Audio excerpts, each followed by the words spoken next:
The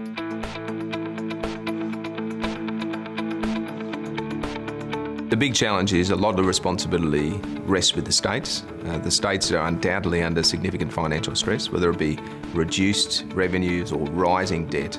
They clearly have their own fiscal challenges, so how do you deal with the backlog? And ultimately I think that what states have to do is to be bold, and clearly if you're bold you need to be very honest with the public and say, in order to get on with the infrastructure, notwithstanding the fiscal challenges we have, there is a way through. And that is ultimately by recycling the capital on your balance sheet, taking an asset and turning it into a new asset. That is really the key.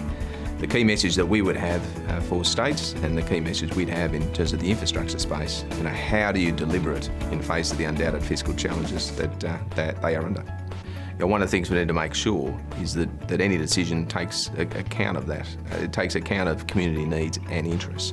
Obviously the more sustainable it is, both in an environmental context and in an economic context, well, the longer it provides a benefit to the community, the longer it provides a benefit to the broad economy.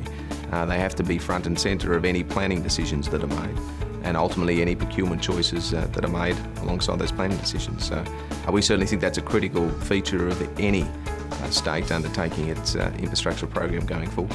It's very clear the academic leadership being shown by SMART and the University of Wollongong in relation to this is first class. It is clearly providing an avenue for all stakeholders to come together, to feed through capability, ideas and a structure into the university to provide an opportunity to be a voice not only to governments but a voice here across the world.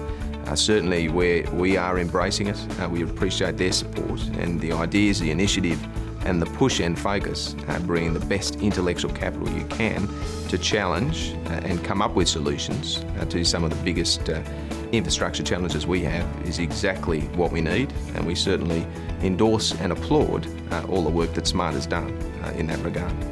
Well, I think there's no perfect model, and that's the important point. You have to adapt to your own circumstances, but if you take a learning from one region, there's no doubt that there can be applications in others. And I think that that's what SMART does. It has a capacity to bring forward some of the challenges that we are facing here and some of the challenges that they've faced as part of their global network.